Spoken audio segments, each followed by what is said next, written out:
don't need a microphone. Can everyone hear me? Yes. Yeah. Is that okay? Can you hear me?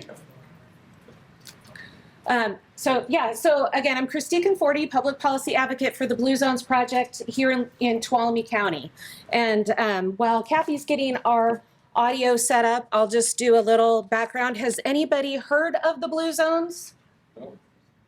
If you watch the documentary on Netflix, yeah, yay!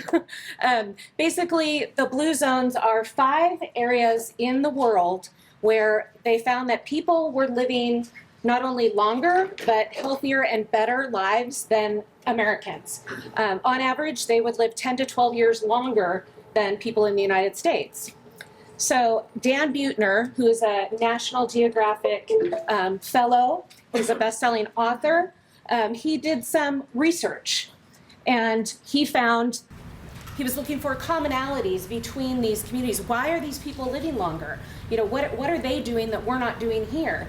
So they developed what we call the Blue Zones Project. So you have the original Blue Zones, and then you have the project, which could be implemented in communities, and they're doing this. I think there's about 74 communities in the United States that are have Blue Zones Project either active or completed. How do you use this thing? Okay, there we go. Oh, here we go. So I'm going to talk about the Blue Zones, which I'm doing right now, and then I'm going to hand it over to Kathy for partnerships, and then I'll talk about some local projects we've done, and then we'll have any time for questions. So I was mentioning Dan Buettner. He's been profiled in National Geographic. He's written several books, and he's pretty much the expert on longevity. Let's see. So these are the original Blue Zones. Has anyone been to Loma Linda? Okay. You guys know about it. And then so Sardinia, Italy, Okinawa, Japan, Icaria, Greece, and Nicoya, Costa Rica. Does anybody know why they're called the Blue Zones? Well, it's nothing really exciting. It's just that Dan happened to be using a blue pen when he was putting them all down. So people think there's a meaning behind it, but there's really not. So some of the things he looked at was health. So there was an age-old question, nature versus nurture, which is more important? And what they found it was called the Danish Twin Study, where they studied about 3,000 sets of twins. You've heard of it. And they found that genetics only accounts for about 20% of how you live, how your health is. The rest is environment, healthy behaviors, and then a little bit on how you can access healthcare. So it's really about lifestyle and choices. And what they found in these communities, there's these commonalities that they found in all these places that people were doing and experiencing and living. And they call that the Power 9. And these Power 9 can be dropped down to what we call a Core 4. I think Carol handed out she's going to hand out some packets that have some information. You guys already have them. So there's that Core 4 is defined in your little booklets. And it just talks about these major things like activity, natural movement. It's not about joining a gym or running a marathon. It's just incorporating walking, gardening, natural movement throughout your day. Right outlook is just, you can add up to 7 years of your life by taking the time to figure out what your purpose is. A lot of you probably have that already as being planning commissioners. You're probably passionate about what you do. That's a big part of being well. And then there's also eat wisely, mindful eating, plant-based diet. Not that you can't have steak, but put some more fruits and vegetables on your plate also. And then there is connect, which is really taking that time to spend time with your family and friends, connecting with other people in whatever way that looks like. And we focus on what we call the life radius. And that is usually within hopefully a 5-mile radius of where you live or work, because a lot of people spend more time at work than they do at home. It's about having all of these things easily accessible and available in your life radius. So basically the built environment piece of this is what you guys do. It's about making sure there's safe and accessible sidewalks. It's making sure that when parks are developed and other public spaces, that they are accessible to everybody. It's sort of like making sure that your very oldest and very youngest are going to be safe when they come into this area. And also for home builders, for housing, it's making sure that you're building things for the future. And Trinity's going to talk a lot about this in her presentation, so I won't steal her thunder. And then schools and work sites, making sure that there's healthy choices available in your cafeteria if you have one, or in your vending machines. And then there's restaurant and grocery stores, where we want to focus on making sure healthy options are easily available. Restaurants have nice healthy options to choose from. It's not all unhealthy, fried, or a lot of meat. I'm going to hand it over to Kathy to talk about partnerships and collaboration.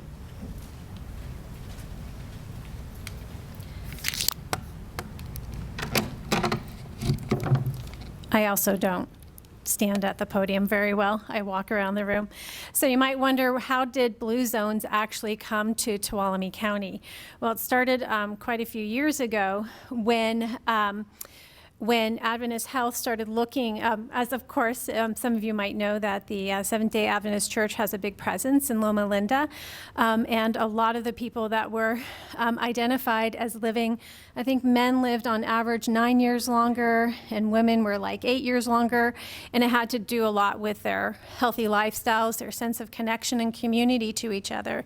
And so, of course, it came to the attention of the Adventist health system of how can we actually take these learnings, how can we take this information, which is important to a healthcare system. It's not just taking care of people when they're sick, but it's also encouraging healthy behaviors beforehand so that you don't get sick.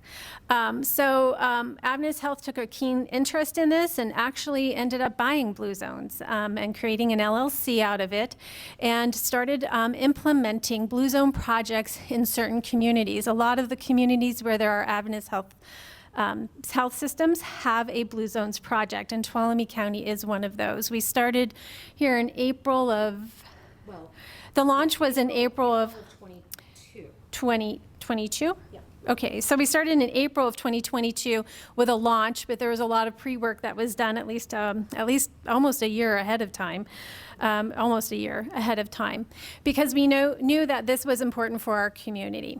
And so we're considered the sponsor of the Blue Zones project here in Tuolumne County. And that's where this comes with the idea of partnership. Oftentimes, I've noticed, having been in education, which is a public school system, there's a lot of requests from governmental agencies to fix and to do a lot of things in our communities, but it's really important to bring in our private partners, and that means our businesses, our private community members, in order to be part of this problem solving. So we can talk about this in terms of, is this a public-private partnership, when we start talking about some of the things that Blue Zones project has brought to Tuolumne County, and it really is not technically a public-private partnership, because as we know, as you know as planning commissioners, that's more of a formalized partnership between a governmental agency and a non-governmental organization, or a community-based organization, or a private sector company. A lot of times these partnerships build complex transportation systems, or they'll work on open spaces. This is more of a conduit to create opportunities for collaboration between governmental agencies, between community-based organizations and NGOs, and a variety of other partnerships. So why should a private company like Adventist Health, we're a nonprofit company, but we're private, and organizations collaborate with planners and local government partners? Well, Kathleen mentioned that right at the beginning, which is you're one of the most important pieces of the puzzle of creating healthy communities. And healthy communities have a lot of outcomes that benefit the community members that live there and attract other community members to come to our community. So you and your planners, your planning departments influence projects that shape the built environment. That's an important determinant of what we call social determinants of health. Anyone heard of SDOH, or some of you have heard of social determinants of health? Social determinants of health are all of the things that go on in our environment that determine our outcomes of our health. So it could be including things like having access to healthy foods. If you live in a food desert, or if you don't have access for affordable transportation systems to access healthy food, then you might be consuming food that is highly processed because that's the nearest place for you to get that food. You might not have open spaces to encourage outdoor living experiences. You might not have access to healthy air, water, or other resources. So all of those social determinants of health actually impact an individual's ability to stay healthy. And so that is important to a healthcare system. It's important to businesses. They want to provide communities in which their workers are attracted to live in that community and to bring their families to that community and bring businesses to that community. We want to raise awareness among community members and decision makers that healthy communities can promote economic prosperity. When you have a choice between a healthy community, one that places health first for their community members, that attracts businesses. And businesses want to attract workers that live in the community rather than driving in. And so for us, this was a no-brainer. We want to attract people. A lot of remote work's going on, but a lot of our healthcare work still requires in-person connections with people. So we want to attract people to this community to come here to work and live. And then elevate health considerations within big picture community and planning processes. And that's where we were talking about, in your introduction, subtle shifts in how you look at projects that are coming forward under your purview. So this is a nice diagram that shows the shared priorities between planners and private partnerships, a lot of what I just talked about. You have your social components, which is public engagement, social cohesion, bringing those communities back together and making sure that they have ways to connect. Oftentimes in a community like Tuolumne County, which has been around since pre-gold rush, we have communities that are developed and aren't connected and have no way of connecting to each other. For example, if you're in Tuolumne County, you know that Willow Springs is slightly disconnected from the town of Tuolumne. I won't say Tuolumne City. My husband has lived here, his family, since 1900, and if he caught me saying Tuolumne City, I think we'd be having some problems. But the township of Tuolumne, there's really no connection other than a very busy road, which you have to drive on. So how can we connect communities to each other, which means that we're really strengthening those social cohesions. Safe, affordable housing, that's an important piece for all of us. Environmental components are that built environment, making sure people have access to clean air, water, and soil. Those are your decisions. Those are things that you have influence over. We're looking at access to parks, trails, and green spaces. And finally, we look at things like the economic components. Through the work that you do, you help create stable living wage jobs that bring families here to our communities. And that's vital. And that creates that economic vitality. We added this quote because we thought it was a very important proverb. Again, we're not looking at necessarily formalized partnerships, but we're looking at collaborations, opportunities to work together. If you want to go fast, go alone. If you want to go far, go together. And that's an African proverb. We think that fits this work very well.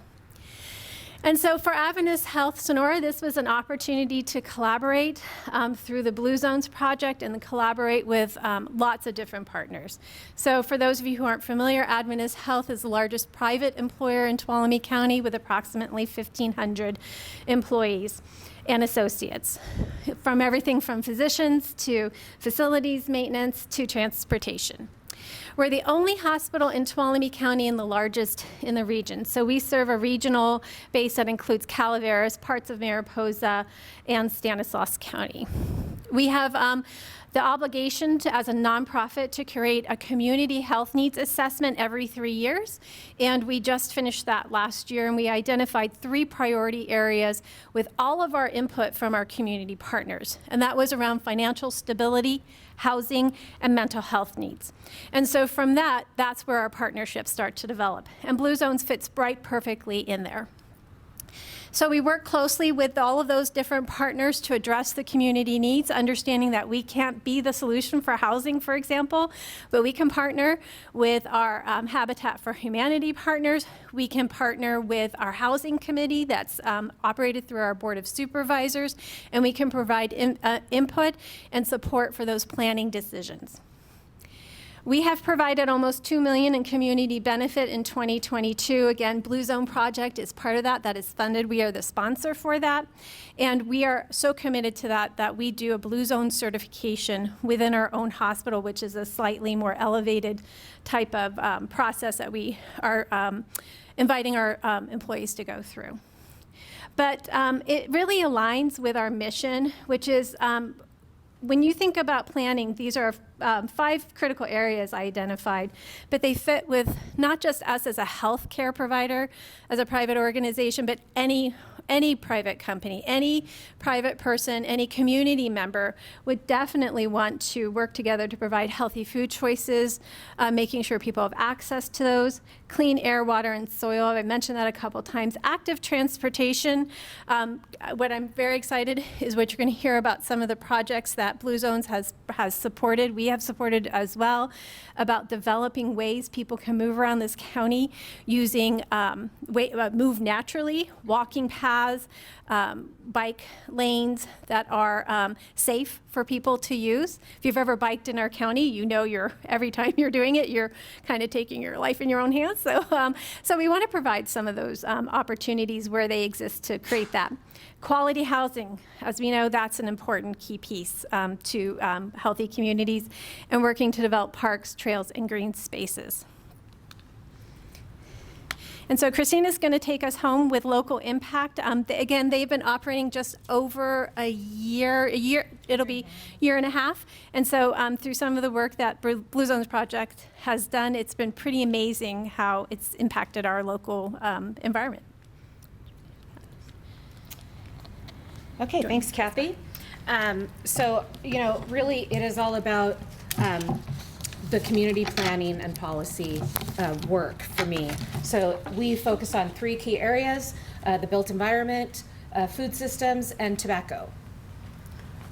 So we talk about partnerships and collaborations. This is what we do. So we're not coming in to replace what anybody's doing. We are here to connect people, to convene meetings, to get people together on these different projects. So we have all of these partners that we're currently working with. You see a lot of maps. The maps are walking trails, active transportation plans, community planning projects. We can work with people to go out and find out in specific communities what the residents there think about their community. So it really is data collection, working to connect people, and then having what we call an age-friendly sort of lens. So both the city and the county have passed resolutions to keep older adults in mind during the planning process so that it will affect the entire community. So if you have impacts that benefit older adults, everybody benefits from that.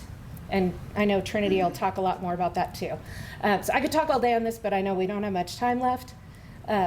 So quickly talking about our main goal is to make the healthy choice the easy choice. So it's just about, having healthy foods accessible. We helped helped partner with Jamestown Promotions Club and the Chicken Ranch Tribe to get a new farmers market established in Jamestown.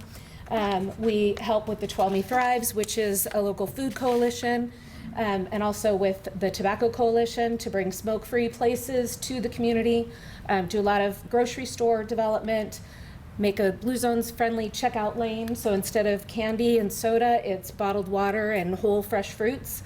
Make it easy for those people to make those impulse buys instead of getting a candy bar.